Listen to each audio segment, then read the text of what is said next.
রাস্তায় ঘুমাইতে যাইতে ঘুমের থেকে উঠতে সদা সর্বদা আল্লাহর জিকির করলে আল্লাহ খুশি না বেজার? আপনারা কি জানেন আল্লাহ পাকের জিকির করলে আল্লাহ পাক যত খুশি হয়, আল্লাহ পাক যখন দেখে তার কোনো বান্দা তার হাবিবের প্রতি মহব্বতে দুরূদ শরীফ পড়ে, আল্লাহর জিকির করলে আল্লাহ যত খুশি হয়, বন্ধুর দুরূদ শরীফের কারণে ওই বান্দার প্রতি আল্লাহ পাক আরো বেশি খুশি হয়ে যায়। মহব্বতে বলবেন না সুবহানাল্লাহ? এই যে সুবহানাল্লাহ বললাম, এটাও কার জিকির? বুখারী শরীফের সর্বশেষ হাদিস, কালিমাতানে হাবিবাতানে ইলার রহমান। আল্লাহ পাক রহমানের কাছে দুইটা শব্দ, দুইটা কালিমা সবচাইতে প্রিয়। এই দুইটা কালিমা উচ্চারণ সহজ। সকিলাতানে ফিল মিজান, মিজানের দাড়ি পাল্লা ভারী হয়ে যায় এই দুইটা কালিমা পড়লে। এই দুইটা কালিমা হলো সুবহানাল্লাহি ওয়া বিহামদিহি সুবহানাল্লাহিল আযীম। কোন মানুষ যদি সুবহানাল্লাহ আলহামদুলিল্লাহ পড়ে, মিজানের দাড়ি পাল্লা তার এত বেশি ওজন হবে, যতগুলো নেকি দিলে ওই লোকটা জান্নাতে যাবে। একবার সুবহানাল্লাহ আর আলহামদুলিল্লাহ বলার কারণে আল্লাহ পাক ওই ইমানদারের আমল নামায় ততগুলো নেকি দান করবে। এই জন্য সওয়াবের নিয়তে সবাই মহব্বতে বলুন তো আলহামদুলিল্লাহ। আর একটু জোরে বলুন না সুবহানাল্লাহ। আল্লাহ পাককে খুশি করার জন্য আমরা দুরূদ শরীফ পড়ি, কোনো মানুষকে খুশি করার জন্য নয়। এটা মহব্বতে। আল্লাহুম্মা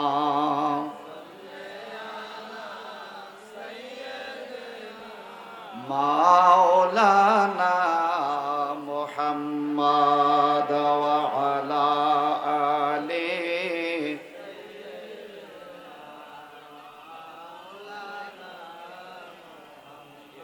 जिसने देखा है मदीना जिंदगी में एक बार सुमूले उनकी कदम सर झुक रहा है बार बार। अल्लाहुम्मा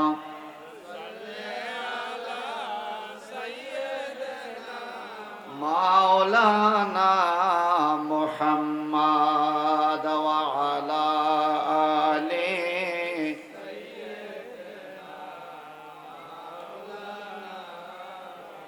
বলুন সুবহানাল্লাহ ওয়ালহামদুলিল্লাহ লা ইলাহা ইল্লাল্লাহ সুবহানাল্লাহ। জোরে জোরে।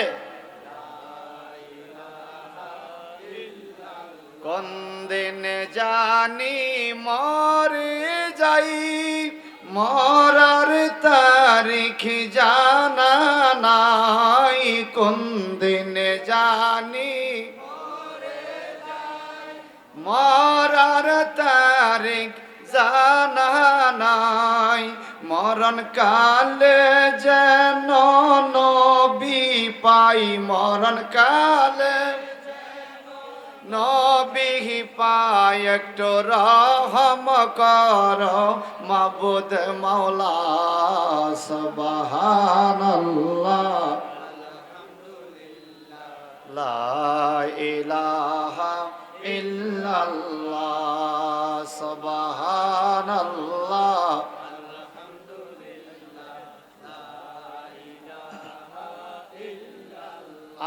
আমার মতো অপরাধী মিজানেতে তুলো যদি, আমার মতো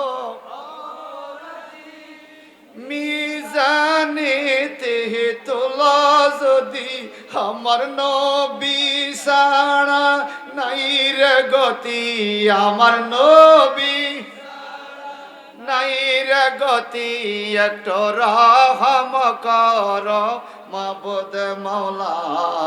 সুবহান লা ইলাহা ইল্লাল্লাহ সুবহানাল্লাহ কিসে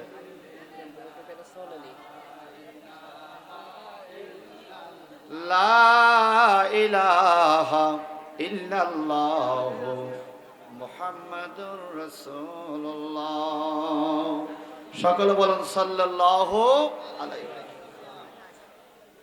মুআজ্জাজ মুহতারাম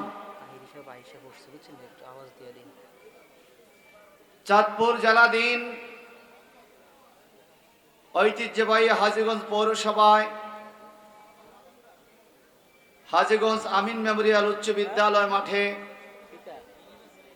উত্তর পশ্চিম মকিমাবাদ যুব সমাজের উদ্যোগে হযরত অলিউর রহমান রহমতুল্লাহ স্মরণে মহাপবিত্র ঈদ মিলাদুন নবী সাল্লাল্লাহু আলাইহি সাল্লাম উদযাপন উপলক্ষে 12তম সুন্নি মহাসম্মেলনের সম্মানিত সভাপতি আলহাজ মোহাম্মদ বিল্লাল হোসেন সাহেব, বিশিষ্ট সমাজসেবক ও সাধারণ সম্পাদক হাজীগঞ্জ উপজেলা দলিল লেখক সমিতি ইতিপূর্বে আগমন করেছেন।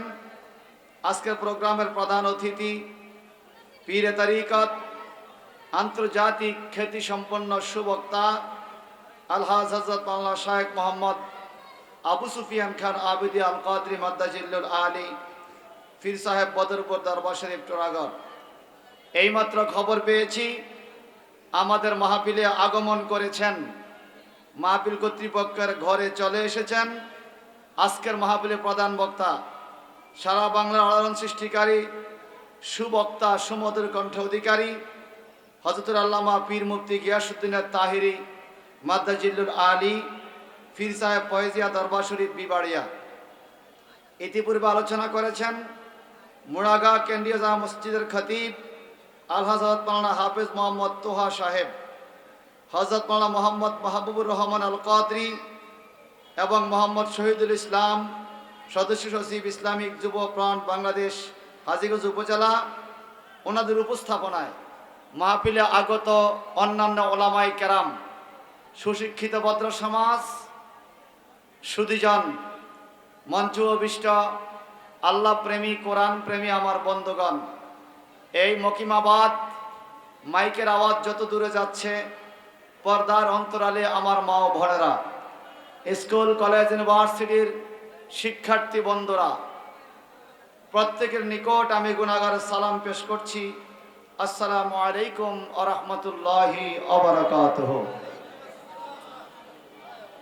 মহান আল্লাহ পাক রব্বুল ইজ্জতের দরবারে অসংখ্য অগণিত শুকরিয়া আদায় করি, যিনি আমাদেরকে আজকে নাতিশীতোষ্ণ আবহাওয়ায়, গতকালকে ছিল প্রচণ্ড গরম, আজকে সুন্দর পরিবেশে, গরমও নয় শীতও নয়, এমন একটি পরিবেশে আমরা ইসলামী জলসা ঈদ মিলাদুন নবীর মাহফিলে আসার তৌফিকটুকুন আল্লাহ পাক আমাদেরকে দান করেছেন। তার শুকরিয়া তান একটি জবানও বন্ধ রাখব না, সকলে পড়ি আলহামদুলিল্লাহ। আর একটু জোরে বলুন আলহামদুলিল্লাহ। অসংখ্য অগণিত দুরূদ শরীফ ও সালাতু সালাম পেশ করছি আকা ও মাওলা তাজদার মদিনা, দুঃখের দুঃখী, ব্যথার ব্যথী, উম্মতের দরদি, দুকুলের সাথী, নূরে মুজাসসাম হুজুরে আকরাম সৈয়দুল আলম শামসুদ্দুহা বদরুদ্দুজা নূরুল হুদা সাহিবুল কুরআন সাহিবুল মেরাজ সাহিবুল ওয়াসিলা মিফতাহুল জান্নাহ সাহিবুল কাউসার সাহিবুল উম্মত নবিয়ুল্লাহ নূরুল্লাহ হুজ্জাতুল্লাহ দলিলুল্লাহ রসুলুল্লাহ হাবিবুল্লাহ শাফিউল মুজনবিন রহমাতুল লিল আলামিন সৈয়দুল মুরসালিন ইমামুল আম্বিয়া ওয়াল মুরসালিন জাদ্দাল হাসান ওয়াল হুসাইন শাফিউল মুজনবিন সাহিবে কাবা কাউসাইন মাহবুবে রব্বুল মাশরিকাইন ইমামুল কিবলাতাইন রসুলুস সাকালাইন হাবিবুল মাশরিকাইন ওয়াল মাগরিবাইন নবী দু জাহান মুহাম্মদুর রাসূলুল্লাহ সাল্লাল্লাহু আলাইহি ওয়াসাল্লামের কদম পাকে, যেই নবীর উম্মত করে আল্লাহ পাক আমাদের জীবনকে ধন্য করেছেন। আমরা একটু জবান খুলে বলবো, আখির নবীর উম্মত হতে পেরে আমি খুশি। আপনারা কেমন খুশি? বলেন বলেন বলেন। আখির নবীর উম্মত হতে পারে আমরা খুশি কিনা? খুশি। আওয়াজ দিয়া বলেন খুশি। যেই নবী পৃথিবীতে আগমন করার কারণে একটা উশৃঙ্খল জাতি সুশৃঙ্খল হয়েছে, বর্বরতায় পরিপূর্ণ আইএমএ জাহিলিয়া নামক যুগে ইসলাম নামক সুশীতল ছায়াওয়ালা এই নূরের বাতি প্রজ্বলিত হয়েছে।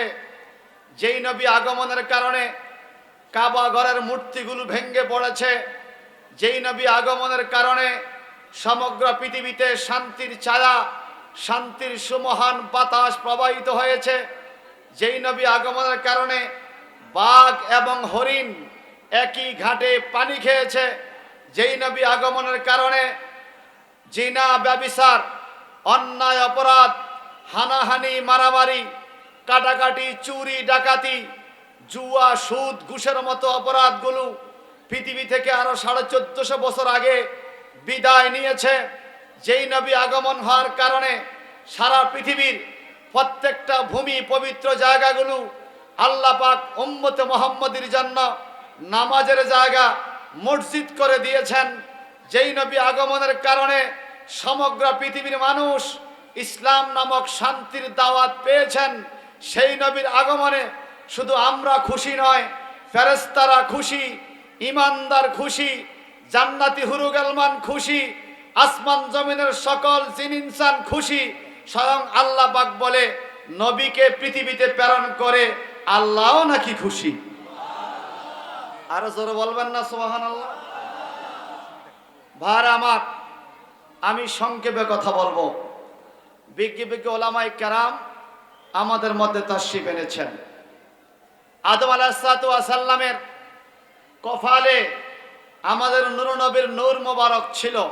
সবাই চিল্লা এখন মারহাবা। হুজুর নূর নবী কি তখনও ছিল? হ্যাঁ ভাইজান। জগৎ বিখ্যাত কিতাব তিরমিজি শরীফের মধ্যে আবওয়াবে মানাকে পড়লে আপনি পাবেন, যেখানে আলাদা একটা চ্যাপ্টার অধ্যায় ইমাম তিরমিজি লিখেছেন, বাবু মা জাআ ফি মিলাদিন নবী সাল্লাল্লাহু আলাইহি সাল্লাম। নবীর মিলাদ শরীফ নিয়ে একটা চ্যাপ্টার আলাদা ইমাম তিরমিজি ওনার কিতাবে লিখেছেন।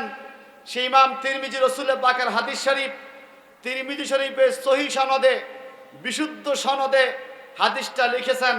সাহাবায়ে কেরাম জানতেছেন, ইয়া রাসূলুল্লাহ মাতা ওয়াজাবাত লাকা নবুয়া, আপনার নবুয়তি কবে থেকে শুরু হয়েছে? ক্বালা রাসূলুল্লাহি সাল্লাল্লাহু আলাইহি ওয়াসাল্লাম কুনতু নাবিয়্যা ওয়া আদামু বাইনার রূহে ওয়াল জাসাদ।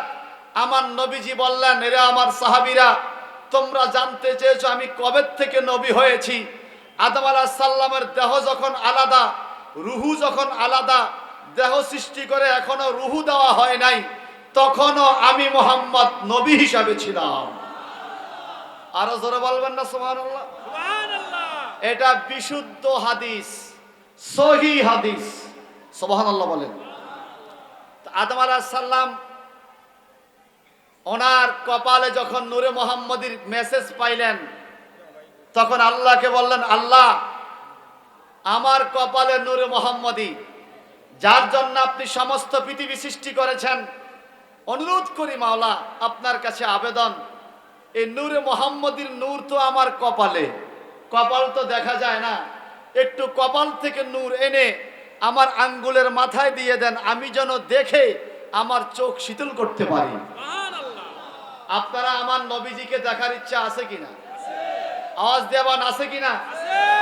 নবীজি বলেন, মান রাআনি ফিল মানাম ফাকাদ রাআল হক, declare by mouth of prophet Muhammad রাসূলুল্লাহ সাল্লাল্লাহু আলাইহি ওয়াসাল্লাম, who saw me in condition of sleeping, who will see me ordinarily by power of Lord to judgment day. আমার নবীজি বলেন, আরে সরাসরি তো দূরের কথা, যেই ব্যক্তি আমি নবীকে স্বপ্নেও দেখে, সে যেন আমি রসুলকে সরাসরি দেখলো। আর নবীজিকে দেখলে ইমান অবস্থায় যদি কারো কপাল জুটে যায়, রসুলের দিদার পেয়ে যায়, বলুন তার ভাগ্যটা ভালো না খারাপ? আওয়াজ দিয়ে বলেন ভালো না খারাপ? আদম আলাইহিস সালাম বলেন, ও আল্লাহ, আমার হাতের মধ্যে একটু নূর মোবারক দিয়ে দেন, আমি যেন মুহাম্মদী নূর দেখা চোখ শীতল করতে পারি। আল্লাহ পাক আদম আলাইহিস সালামের দোয়া কবুল করলেন। মনে রাখবেন বাংলার মানুষ সকলকে বলছি, মনে রাখবেন, ইমানদার যদি হয়ে থাকেন, রসুল পাকের নামের মহব্বতের উসিলা দিয়ে আপনি যেই দোয়া করবেন সেই দোয়াই আল্লাহ কবুল করবে। আদম আলাইহিস সালাম বললেন, মালিক, আমি আপনার কাছে বললাম, যেই নবীর জন্য আমাকে সৃষ্টি করলেন, যেই নবীর কারণে আসমান জমিন সৃষ্টি করলেন, যেই নবীর কারণে জিন ইনসান আর মালায়েকা সৃষ্টি করলেন, জান্নাত জাহান্নাম সৃষ্টি করলেন, ওই নবীর নূর মোবারক আমি আদম নবীর কপালে আমার জীবন ধন্য। কিন্তু কপাল তো দেখা যায় না, যদি কপাল থেকে একটু নূর মোবারক আমার হাতের মধ্যে দেন, আমি আদম নবী নূরে মুহাম্মদী দেইকা চোখ শীতল করব। আল্লাহ পাক দোয়া কবুল করলেন। আদম আলাইহিস সালামের কপাল থেকে একটু নূরের ঝলক এনে আঙ্গুলের মধ্যে রাস্তাঘাটে, বাসা বাড়িতে, হাজিগঞ্জ শহরের অলিতে গলিতে, এই প্যান্ডেলের বাইরে হাজার হাজার মানুষ যারা এই মাইকের আওয়াজ শুনছেন, অনুরোধ করব, সমসাময়িক গুরুত্বপূর্ণ বিষয়ের উপরে আমি দুটো কথা বলবো, কোরআন হাদিসের আলোকে মেহেরবানি করে শোনার জন্য অনুরোধ করছি। আল্লাহ পাক কোরআন শরীফে বলেন, বিসমিল্লাহির রহমানির রহিম, ওয়াল্লাহু লা ইউহিব্বুল ফাসাদ, আল্লাহ পাক বিশৃঙ্খলাকে পছন্দ করে না। আপনারা কি আমার কথা বুঝতে পারছেন? ওয়াল্লাহু লা ইউহিব্বুল ফাসাদ, আল্লাহ পাক ফাসাদ সৃষ্টি করা, বিশৃঙ্খলাকে আল্লাহ পাক পছন্দ করে না।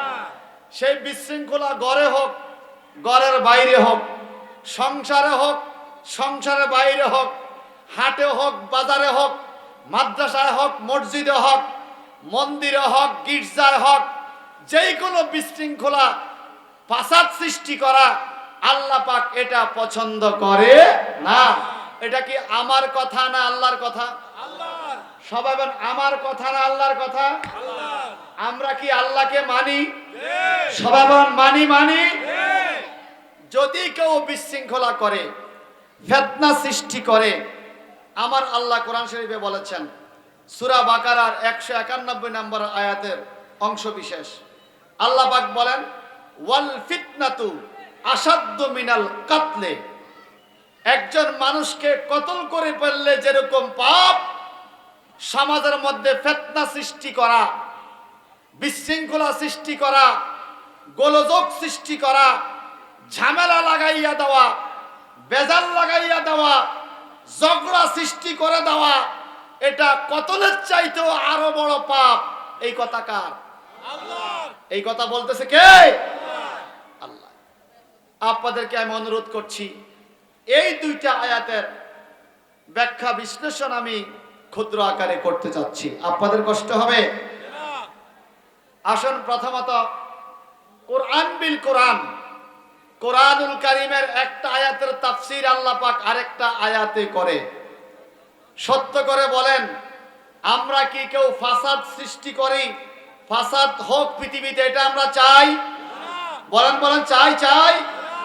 আল্লাহ পাক কোরআনে বলেন, এই ফাসাদ সৃষ্টি করতে যায়া, ওয়ামাই ইয়াকতুল মুমিনা মুতাআম্মিদা ফাজাজাউহু জাহান্নামা, যদি কোনো মানুষ স্বেচ্ছায়, বিনা দোষে, বিনা কারণে, ওয়ামাই ইয়াকতুল মুমিনা, কোন মুমিনকে হত্যা করে, কতল করে, ফাজাজাউহু জাহান্নাম, পৃথিবীর কোন আদালতে যদি হত্যাকারীর বিচার নাও হয়, আল্লাহ পাক বলেন, যে মানুষ হত্যা করে তার পুরস্কার হলো জাহান্নাম।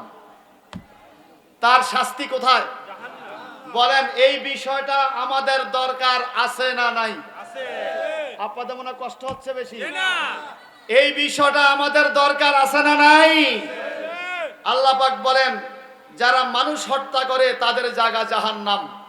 যদি প্রশ্ন করেন মালিক মানুষকে হত্যা করে জাহান্নামে যাবে, কতদিন থাকবে জাহান্নামে?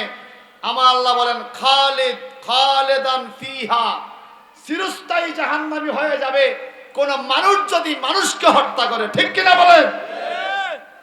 শুধু তাই নয়, ওয়াগাদিবাল্লাহু আলাইহি, যেই ব্যক্তি মানুষ হত্যা করে আল্লাহ পাকের গজব তার উপরে পড়ে। এই কথা কার? এটা হাদিস না বাজার, এটা কোরআন শরীফ। এটা কি? ওয়াগাদিবাল্লাহু আলাইহি, যেই ব্যক্তি মানুষ হত্যা করে আল্লাহ পাকের গজব তার উপরে। ওয়া লানাহু, আল্লাহ পাকের অভিশাপ লানত তার উপরে। আল্লাহ পাক বলেন ওয়া আদ্দা লাহু আযাবান আযীমা, আল্লাহ পাক তাদের জন্য মহা শাস্তি, কঠিন শাস্তি তৈয়ার করে রেখেছে। মানুষ হত্যার বিচার আল্লাহ পাক কঠিন কিয়ামতে কঠিন ভাবে করবে। কথা বলেন ঠিক কি না? আপনারা কি আমার ভাষা বুঝেন? আপনারা কি রাগ করতেছেন? কেউ রাগ করলো কোরআনের কথা, কোরআনের বাণী আমরা মানতেই হবে। কথা বলেন ঠিক কি না? বলুন, মানুষ হত্যা করা কি ভালো কাজ না খারাপ কাজ? যারা মানুষ হত্যা করে তাদের জায়গা কি জান্নাত না জাহান্নাম? যারা মানুষ মারে তাদের উপরে আল্লাহ খুশি নাকি রাগ? যারা মানুষ হত্যা করে এদের কি শাস্তি আছে না নাই? এই মানুষটা মুমিন হোক আর কাফের হোক, মানুষ তৈরি করছে আল্লাহ। কে? তোমাকে আল্লাহ পাক অধিকার দেয় নাই মানুষ হত্যা করার। আমার আল্লাহ বলেন ওয়া আদ্দা লাহু আযাবান আযীমা, যারা মানুষ হত্যা করে আল্লাহ পাক এদের জন্য কঠিন জাহান্নাম তৈরি করে রাখছে, মহা শাস্তি রেডি করে রাখছে। আল্লাহর আদালত থেকে ছুটার কোনো শক্তি কারো এই পৃথিবীর আদালত থেকে আপনি ছুটতে পারবেন বিভিন্ন অজুহাতে। আল্লাহর ধরা, আল্লাহ পাক ইরশাদ করেন ইন্না বাতশা রাব্বিকা লাশাদীদ, হাবিব আমার নিশ্চয়ই আপনার প্রতিপালকের ধরা অতি শক্ত ধরা, মজবুত ধরা। আল্লাহ যখন ধরে তখন চতুর্দিক থেকে তার উপরে, চতুর্দিক থেকে আযাব শুরু হয়ে যায়। দুনিয়াতেও বেজ্জতি, কবরেও। কথা বলেন ঠিক কি না? ভাইরা আমার, আল্লাহ পাক কোরআনুল কারীমের সূরা মায়েদার 32 নম্বর আয়াতে বলেন মান কাতালা নাফসাম বিগাইরে নাফস, যেই ব্যক্তি কোনো আত্মাকে হত্যা করে। এখানে বলছে নফস, এর আগের আয়াতে আমি বলছি মুমিনা, কোন মুমিনকে যদি হত্যা করে। এখন বলতেছে মান কাতালা নাফসান বিগাইরে নাফস, কোন আত্মাকে বিনা দোষে যদি হত্যা করে। আপনি বিনা কারণে একটা কুকুরও মারতে পারবেন না, বিনা কারণে একটা পাখি মারতে পারবেন না, বিনা কারণে একটা পিঁপড়াকেও মারতে পারবেন না। আর আমরা যদি মানুষকে মেরে ফেলি সেটার শাস্তি আছে না নাই? আমার আল্লাহ পাক বলেন মান কাতালা নাফসান বিগাইরে নাফস, যেই ব্যক্তি বিনা কারণে কোন মানুষকে হত্যা করবে, সে মুমিন হোক আর কাফের হোক, আও ফাসাদি ফিল আরদ, অথবা পৃথিবীতে ফাসাদ সৃষ্টি করবে, মারামারি সৃষ্টি করবে, দোকানপাট হাট বাজারে বিশৃঙ্খলা সৃষ্টি করবে। আল্লাহ পাক বলেন ফাকা আন্নামা কাতালান নাসা জামিয়া, যেই ব্যক্তি একজন আত্মাকে হত্যা করছে সে যেন সারা পৃথিবীর মানুষগুলোকে হত্যা করে দিয়েছে। নাউজুবিল্লাহ বলবেন না? কারণ কি জানেন? আল্লাহর হাবিব বলেন সারা পৃথিবীর মুসলমান একটা দেহের মতো, একটা শরীরের মতো।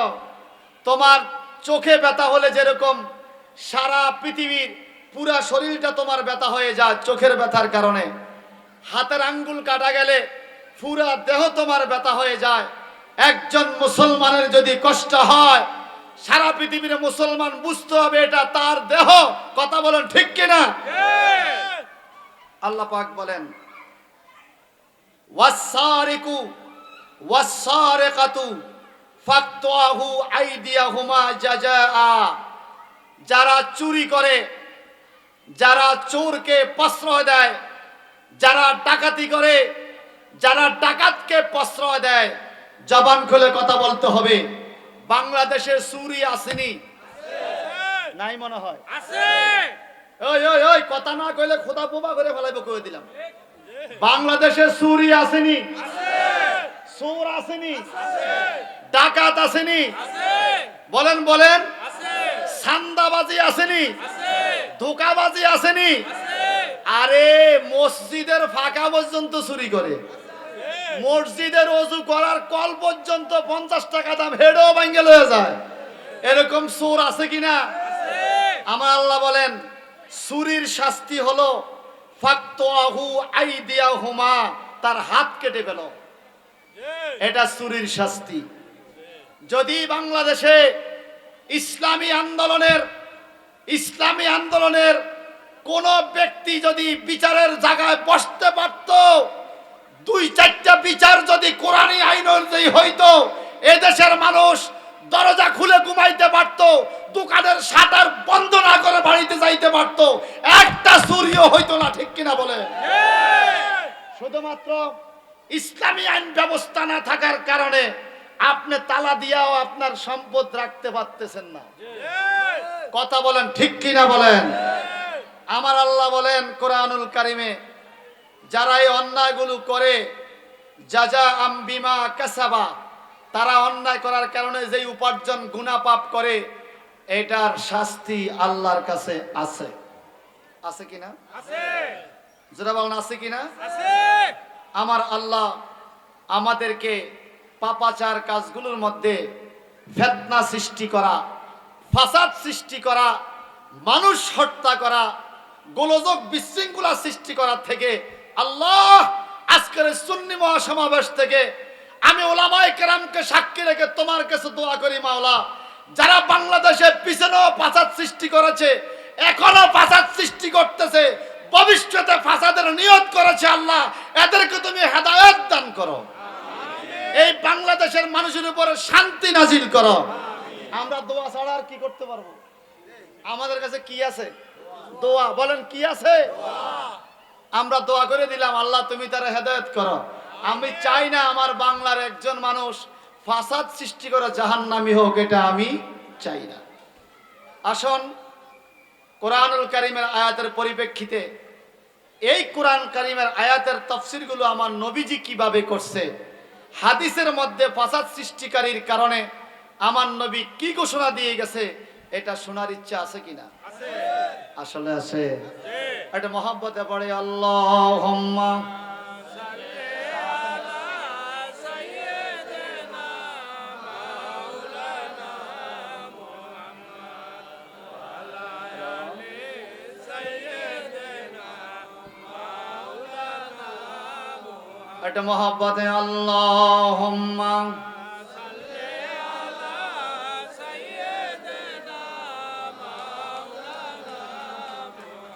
وعلى آل سيدنا مولانا محمد। আপনারা মাঝে মাঝে আমার গজল শোনেন, আজকে 2-3 জন মিডিয়া বলতেছে সংসার সংসার করেন। কিসের সংসার? এখন সংসারও শান্তি নাই, রাস্তাও শান্তি নাই। কথা কোন ঠিক কিনা? সংসার সংসার বলে কইব, কেমনে কইব সংসার? বলেন আম্মু, কি সংসারে শান্তি আছে? বাংলাদেশ যদি সকল বাঙালিদের একটা সংসার হয়, আমরা কি শান্তিতে আছি? এরপর একটু বলতে কইছে একটা কলি, সংসার সংসার কইয়া ববে গো, করলাম না বন্দিগি, কিভাবে কাটা আইব মনরে, কবরের জিন্দিগি রে, ওরে জীবন গুনায় গুনায় গেল রে, বলেন ওরে জীবন গুনায় গুনায় গেল, ওরে বাড়ির পাশে পুকুর পাড়ে রে,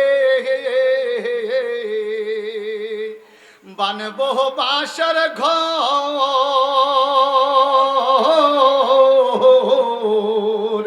বায়ো নাই মোর বা আন্দব নাই রে কে লইবে খবর রে ঠিক কিনা বলেন ওরে বায়ো নাই মোর বা আন্দব নাই রে কে লইবে খবর রে ওরে জীবন গুনায় গুনায় বলেন বলেন ওরে জীবন এই নিঃশ্বাসের বিশ্বাস কইরা গো বানলাম বাড়ি গো ঠিক কিনা হাজীগঞ্জ বাজারে 1 শতক জায়গার দাম 2 কোটি টাকাও আছে নাই নাই নাই আপনাদের এই মকিমাবাদ এলাকায় 1 শতক জায়গার দাম 50,000 1 লাখ 50 লাখ 60 লাখ নাই এত কষ্ট করে জায়গা কিনে 10 তলা 12 তলা বিল্ডিং উড়ায় বিল্ডিং কি কবরে যাবে ওরে নিঃশ্বাসের বিশ্বাস কইরা গো বানলাম বাড়ি গো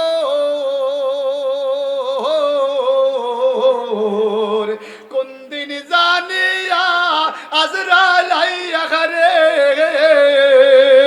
সবই করে পর রে ওরে জীবন গুনায় গুনায় এলো রে বলেন ওরে আল্লাহুম্মা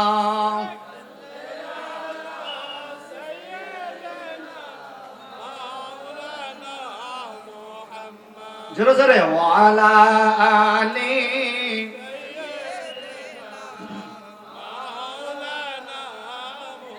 বাজান আমার চতুর্থ আমি যা পারি বলবো না পারলে বলবো আমি পারি না বললে কি আমার দোষ হবে নাকি তারপরেও উল্টা পাল্টা কথা কইয়া আবার আমার বক্তব্য দ্বারা সমাজের মধ্যে আবার বিশৃঙ্খলা হবে এটা আমি চাই না আমাদের দেশে বিশৃঙ্খলাকারীরা তো বিশৃঙ্খলা করে অনেক বক্তারাও এক একবার এক এক রকম বক্তব্য দিয়া মানুষের চিন্তার মধ্যে ফেলায় দেয় একবার কয় এটা জায়েজ এই হুজুরে আরেক জায়গা যায় কয় এটা না জায়েজ এখন তো মিডিয়ার যুগ তো পাবলিক আবার দুইটারে এক জায়গা কইরা ছাইরা দেয় এখন যেতে এই দুইটা শোনে হেতে খোদা আমি কোন মিশাইতাম এই কথা বলেন ঠিক কিনা বলেন আহলে সুন্নাত ওয়াল জামাতের আকীদা বিশ্বাসী যারা এদের আকাবির আল্লাহর হাবিব থেকে অদ্যবধি পর্যন্ত যেই কথা একবার বলে গেছে এই কথা এখনো চলছে কোনো পরিবর্তন নাই আপনারা বলেন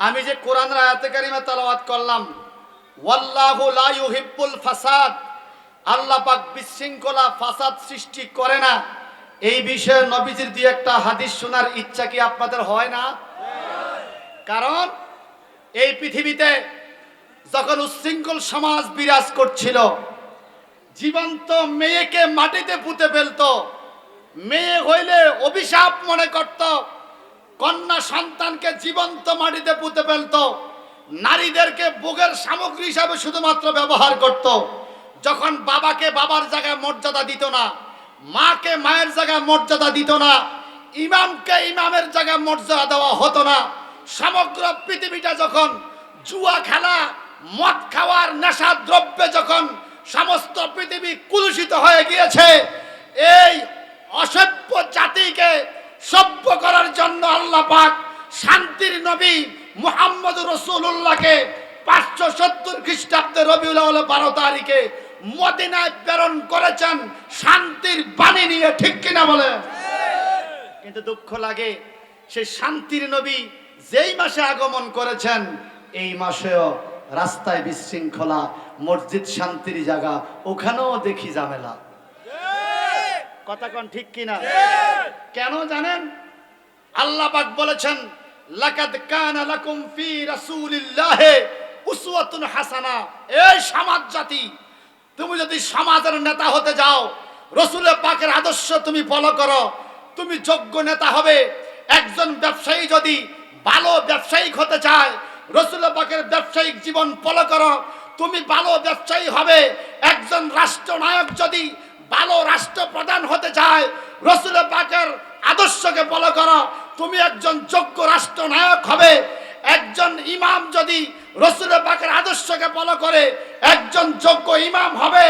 মনে রাখবেন, টুপি, দাড়ি, পাগড়ি, ডিলা, কলক এগুলো আমার উপরের বাহ্যিক আদর্শ, অন্তরের মধ্যে রাসূল পাকের আদর্শ যারা লালন পালন করে এরা কখনো মারামারি, কাটাকাটি, দাঙ্গাবাজি, মানুষকে হত্যা করা, মানুষের উপর আক্রমণ করা এটা বিশ্বাস করে। ঠিক কিনা বলেন? আমরা কি শান্তি চাই না অশান্তি চাই? রাসূল পাকের মহব্বত যার অন্তরে, সে কখনো অশান্তিকে প্রশ্রয় দিতে পারে। বাংলাদেশে এখনো শতকরা ৯৯% মুসলমান শান্তির পক্ষে। আমরা শান্তির পক্ষে কিনা বলেন? জোরে বলেন, জোরে বলেন।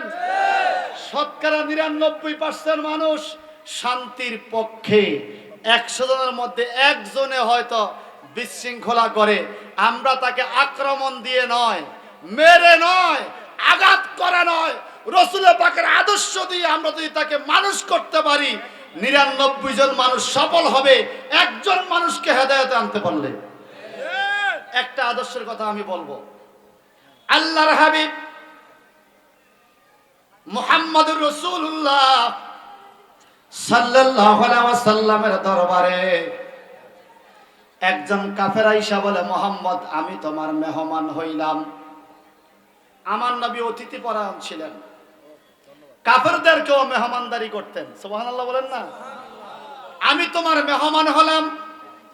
আমার নবী বললেন, ভালো কথা, তুমি আমার মেহমান।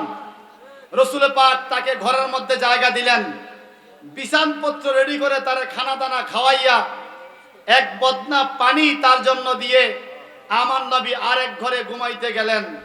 কিন্তু এই দুষ্টের মনে ছিল দুষ্টামি, নবীজিকে কষ্ট দেওয়া তার মনে ছিল আসল সিদ্ধান্ত, আসল উদ্দেশ্য। এই দুষ্ট আমার নবীজিকে কষ্ট দেওয়ার জন্য রাত্রে নবীজির পায়খানা, নবীজির ঘরটা পায়খানা করে, ময়লা করে, বিছানপত্র নষ্ট করে সে চলে গেছে। সকালবেলা আমার নবী আইসা দেখে, আহারে মেহমানের ঘরের মধ্যে কি অবস্থা, ময়লা। আমার নবীজি মনে মনে ভাবতেছেন, আমি মনে হয় ভালো করে মেহমানদারি করতে পারি নাই। লোকটার মনে হয় রাত্রে কষ্ট হয়েছে, হয়তো পেট খারাপ হয়েছে, কোন দিকে যেতে হবে পায়খানা করার জন্য সে হয়তো জায়গা চিনে না, এই জন্য লোকটার মনে হয় কষ্ট হয়েছে, আমি তো বড় কষ্ট দিয়ে ফেললাম তাকে। দেখেন রহমতের নবীর চিন্তাধারা কি? চিন্তাধারা হলো আমি তার সেবা করতে পারি নাই। আর আমরা যদি হইতাম এরকম মেহমানের রাত্রে বিছানপত্র ময়লা করে সকালের আগে চলে গেছে, এক একটা গালি দিতাম, সবার গিয়া এক মুন্না। এই কথা কোন ঠিক কিনা? মেহমান বেয়াই হইলে বেয়ার গোষ্ঠী সব তুলে বেড়াইতো গাইল দিয়া, এটা কেরম না বেয়াই আমার বিছানপত্র নষ্ট করে ফেলাইছে, ঠিক কিনা? আমার নবীজি বলেন, হায় হায় লোকটা তো কষ্ট পেয়েছে। এই বিছানপত্র নিয়ে, বালতি নিয়ে নবী আমার এই বিছানপত্রগুলো, কাপড় চোপড়গুলো ধুইতে ছিলেন কুয়ার কাছে। ওই দুষ্ট কাফের পাহাড়ের পাদদেশ থেকে উকি দিয়া তাকায় আর মজা নেয়, মুহাম্মদরে কষ্ট দিচ্ছে।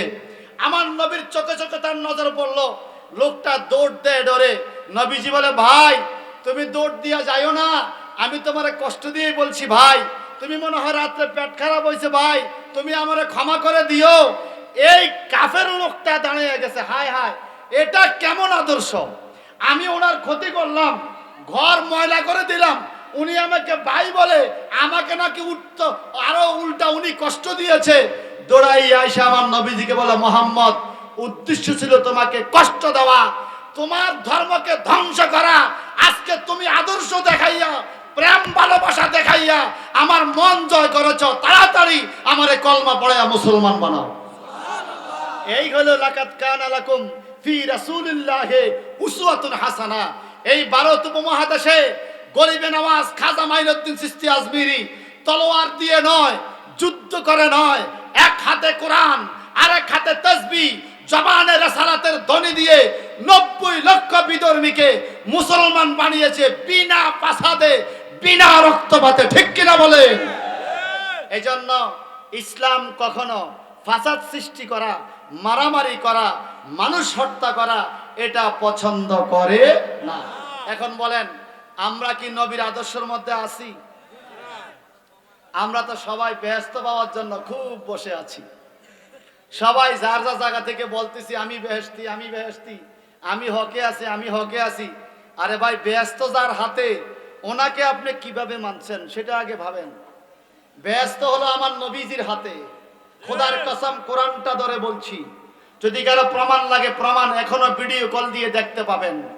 মদিনা পাকে নবীজির রওজা মুবারকে যারা বাবু সালাম দিয়ে রসুলের পাককে সালাম দিয়ে ঢুকেছেন, আল্লাহ পাক বহুবার নিয়েছে। এই গুনাহগারের চক্ষু শীতল করেছে নবীজির রওজা মুবারক দেখাইয়া। কারণ ইমামে আহলে সুন্নাহ ইমাম আহমদ রাজা কা ফাজলে বেলরবি রহমাতুল্লাহ বলেছেন, जिसने देखा है मदीना जिंदगी में एक बार सुमूले उनकी कदम सर झुक रहा है बार बार मदीना ना देखा तो कुछ भी ना देखा मोहम्मद का रौजा जन्नत का नक्शा চিৎকার দিয়ে বলুন না সুবহানাল্লাহ। এই পৃথিবীতে যদি তোমরা কেউ বেহেশতের নমুনা দেখতে চাও, আলা হযরত বলেছেন মোহাম্মদ কা রওজা জান্নাত কা নকশা, মোহাম্মদের রওজা দেখো, রাসূল পাকের রওজা মোবারকটাই বেহেশতের নকশা।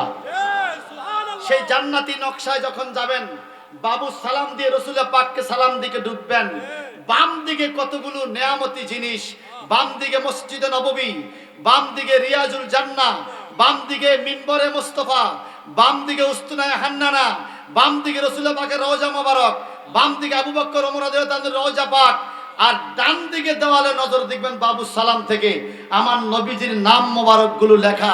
বাবু সালাম থেকে বাবুল বাকি পর্যন্ত 100-এর উপরে নাম লেখা স্বর্ণ অক্ষরে। সেখানে একটা নাম আছে সাহেবুল কুরআন, আমার নবী কোরআনের মালিক। সাহেবুল মেরাজ, নবী আমার মেরাজের মালিক।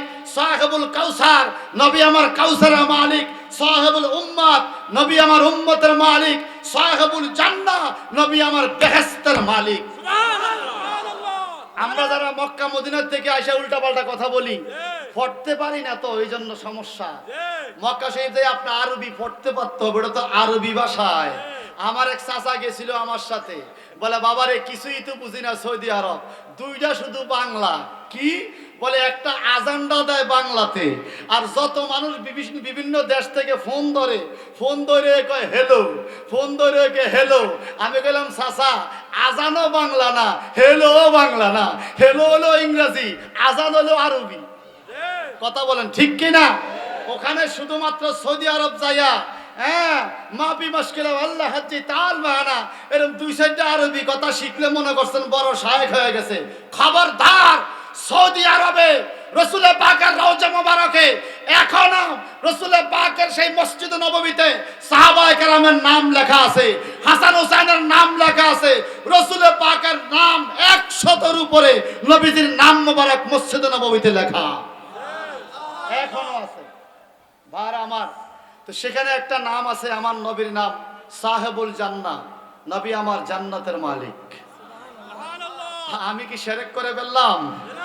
যদি আমি এই কথা বলে শিরক করি, আগে মদিনাবাসীকে শিরক থেকে বাঁচাবো, ঠিক কি না? আমার নবীজি জান্নাতের মালিক। জান্নাত সৃষ্টি করছে কে?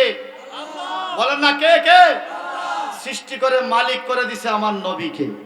সুবহানাল্লাহ বলেন। সে জান্নাতের মালিক বলেন, ক্বালা রাসূলুল্লাহি সাল্লাল্লাহু আলাইহি ওয়াসাল্লাম মান মাশা মা জালিম লিয়াকুয়াহু ওয়া হুয়া ইয়ালামু আন্নাহু জালিম ফাকাদ খারাজা মিনাল ইসলাম, রাওয়াহুল বাইহাকি। এই হাদিসের অনুবাদ নবীজি বলেন, মান মাশা মা জালিম, যেই ব্যক্তি জালেমের সাথে চলে, অত্যাচারী ব্যক্তির বন্ধু হয়, এরকম কিছু আছে কিনা? আপনি জালেম নয়, কিন্তু জালেমকে সমর্থন করেছেন, জালেমের পক্ষপাতিত্ব করেছেন, জুলুমকে আপনি প্রশ্রয় দিয়েছেন, এরকম যদি হয়, লিয়াকুয়াহু, এবং তাকে ক্ষমতাবান বানাইছেন, জালেমকে ক্ষমতাবান বানাইছেন, আপনি দলবল দিয়া সমর্থন করেছেন। আমার নবীজি বলেন, ওয়া হুয়া ইয়ালামু আন্নাহু জালেম, অথচ আপনি যাকে ক্ষমতায় বসাইছেন আপনি জানেন সে জালেম, জান্নাও তারে বসাইছেন, এরকম যদি হয়, আমার নবীজি বলেন ফাকাদ খারাজা মিনাল ইসলাম, সে ইসলাম থেকে বেরিয়ে গেছে। তার টুপি থাকতে পারে, দাড়ি থাকতে পারে, মসজিদে ইমামতি থাকতে পারে, হাতে খুতবা থাকতে পারে, হাতে তসবিহ থাকতে পারে, মুখে কলমা থাকতে পারে, মুসলমানি নামাজ থাকতে পারে, জালিমকে সাহায্য করে ক্ষমতা দেওয়ার কারণে আমার নবীজি বলেন খারাজা মিনাল ইসলাম, ইসলাম থেকে সে বেরিয়ে গেছে। কথা বলেন ঠিক কিনা? তাহলে আমরা কি যারা বিশৃঙ্খলা করে, বিশৃঙ্খলা করেছে, বিশৃঙ্খলা করবে, এদেরকে কি সমর্থন করা যায়? যদি কেউ সমর্থন করে, সেই ব্যক্তিটাও কিয়ামতের ময়দানে ওই ব্যক্তির সাথেই থাকবে। কারণ এই হাদিস আমরা সবাই মানি, যে যাকে ভালোবাসে তার সাথে তার হাসর নসর। কথা বলেন ঠিক কিনা? আর যারা বলেন ঠিক কিনা? এই অসংখ্য মিডিয়ার মাধ্যমে সারা বিশ্ববাসীকে আমি জানিয়ে দেই, সারা পৃথিবীতে শান্তি তখনই নেমে আসবে শুধুমাত্র একজন ব্যক্তিকে ফলো করেন। সমগ্র পৃথিবী ফলো করার কোনো প্রয়োজন নেই। এই পৃথিবীতে এমন কোন লিডার আছে, এমন কোন ফলোয়ার আছে যাকে দৈনিক মানুষ স্মরণ করে? 1450 বছর হয়ে গেছে, এখনো যাকে স্মরণ করে। আমার আপনার নেতা মরে গেলে 10 বছর পরে আর মনেও করি না। আমার আপনার লিডার চলে গেলে 100 বছর আগের লিডারের কথা মনে নাই, 200-500 বছর আগের নেতার কথা মনে নাই। এমন লিড দিয়ে গেলেন সারা পৃথিবীতে আমার নবী মুহাম্মদ রাসূলুল্লাহ সাল্লাল্লাহু আলাইহি সাল্লাম, যার লিডারশিপের কারণে অদ্যাবধি পর্যন্ত 1450 বছর পর্যন্ত মানুষ দৈনিক 5 বার আযানে সেই লিডার আমার নবীকে স্মরণ করে, একামতে স্মরণ করে, নামাজে স্মরণ করে, কালিমা স্মরণ করে, মুখে দাড়ি রেখে স্মরণ করে, দুরূদ শরীফ পড়ে স্মরণ করে, মাথায় টুপি রেখে স্মরণ করে আমার নবীকে। কথা বলেন ঠিক কিনা? আল্লাহ কোরআনে বলেছেন ওয়ারাফা'না লাকা যিকরাক, চিৎকার দিয়ে বলুন সুবহানাল্লাহ। নবী আমার, আমি আপনার জিকিরকে অনেক বড় করে দিয়েছি, অনেক বুলন্দ করে দিয়েছি। একটু বড় বড় করে বলুন না সুবহানাল্লাহ। আর জোরে বলুন না সুবহানাল্লাহ। কি আসতেছে? সুফিয়ানুজ তাকবীর তাকবীর তাকবীর তাকবীর। নারায়ে তাকবীর, নারায়ে রিসালাত, আহলে সুন্নাত ওয়াল জামাত, প্রধান অতিথির আগমন, ঈদে মিলাদুন নবী, নারায়ে তাকবীর, নারায়ে রিসালাত।